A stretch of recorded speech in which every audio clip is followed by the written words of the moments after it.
The court accepts the witness of God. It's about time they accept the existence of the devil. Have you abandoned your desire for movies with haunted, terrifying houses? Then you are in the right place, since we offer you an investigative thriller that will give you goosebumps every now and then, and you'll watch it with one breath.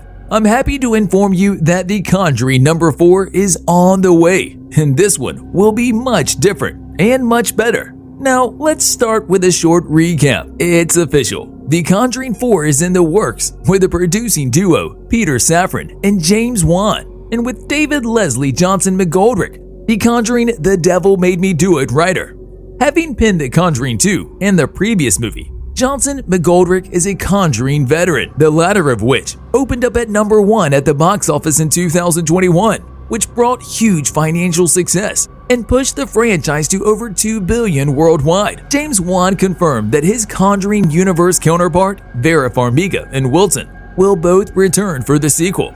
In 4 movies within Wan's Conjuring Universe, they have starred as paranormal investigators Lorraine and Ed Warren. Now, before I move on, I want to speak a little bit about the third part. After so many spin-offs and prequels, it was about time to see the third Conjuring installment. And this one, I won't say.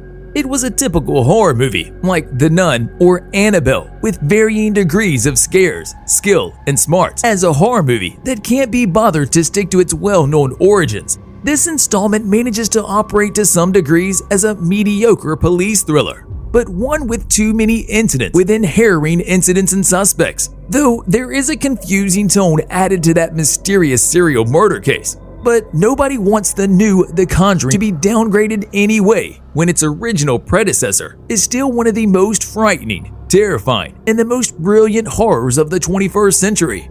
The storyline circles around Lorraine and Ed Warren, paranormal investigators who have a based on a true story case. This time, they were dealing with one of their most heavy battles with evil.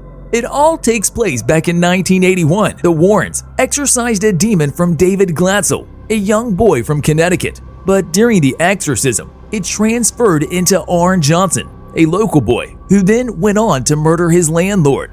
One too many recognizable visual nods to The Exorcist, right?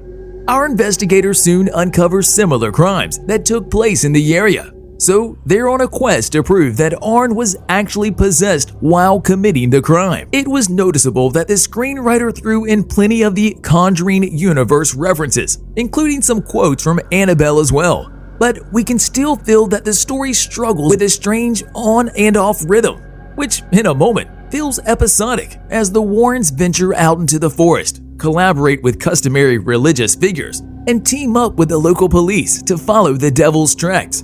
The main idea loses its clutch on the audience and gets overstretched and overstuffed, especially with a connected murder case between 2 girlfriends, which, in a way, distance itself from the main event. The thing is that you might run out of reasons to care for their mission.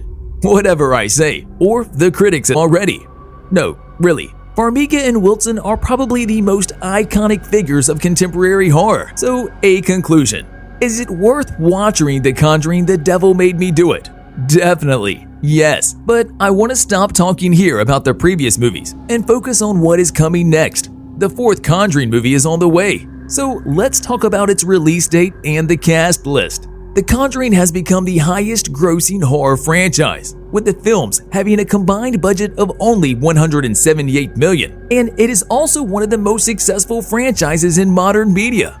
Right at this moment, another Conjuring Universe spinoff is at work. Earlier this month, The Nun 2 just entered production in France.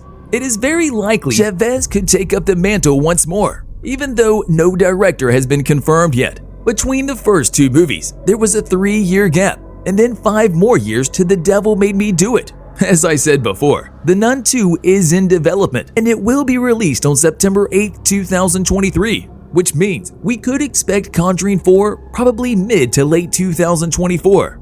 Now, about the cast. I'd be amazed if Vera Farmiga and Patrick Wilson weren't back as Lorraine and Ed Warren, because what's the point without them? Luckily, they would be happy to jump in at every moment, so it won't be a case of persuading them to return.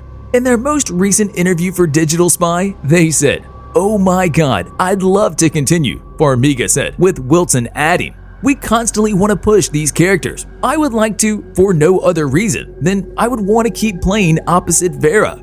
It is really hard to predict who else might return, especially since the third movie didn't feature many crossovers. Shannon Cook also returned as Drew Thomas and Steve Coulter as Father Gordon. But Sterling Jurin's reprising his role as Judy Warren was the most interesting thing to see.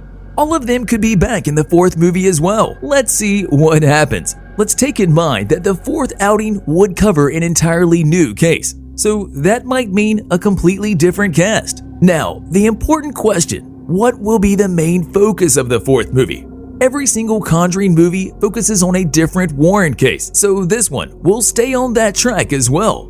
There is an expectation that The Conjuring 4 will take place after 1981, the timeline after the trial of Arne Johnson concludes, or where the third movie ends. There are still some very interesting cases and real-life experiences of our investigators, which could see them head back into a haunted house, and that could be used as a basis for a new movie. And when you know that the movie is based on a true story, the feeling is much different, right? We are all a little superstitious. We might not carry salt with us all the time, but we can all relate to hearing old sayings. For example, we all have lucky sweaters, lucky numbers, and little idiosyncrasies that we've picked up from our families, cultures, or experiences, or even beliefs. Like a red sky in the morning might make us expect bad weather, and a red sky by night, sailor's delight. Even if you don't put yourself in the category of superstitious people, you might get a little nervous if you get to a place that everybody says is haunted. Warren has investigated over 10,000 cases, but some left a huge mark on their lives. The Smurl haunting and the Snedeker house haunting is a possible plot for this movie. Both houses were supposedly haunted by demons. One more case that made them made Warrens famous. I'm getting goosebumps just saying it. The case about the Union Cemetery in Easton, Connecticut. Warrens even have live footage of the phenomenon. No doubt, the Conjuring movies are much different than any other horror movies. Even the actors who played the Warrens were strongly affected by the dramatization and the case itself. Right after the third movie was released, we could hear different stories coming from the actors and the crew. Some things happened during the production, and it is too creepy to be just a coincidence. Vera Farmiga certainly felt a weird presence, even though she professed herself to be a clairvoyant medium. Found herself repeatedly and mysteriously walking between 3 and 4 in the morning on set, mysterious claw marks on the wall, on the computer screen, and many other things. And what do you think? What is your theory? Thanks for watching. We'll see you in the next video.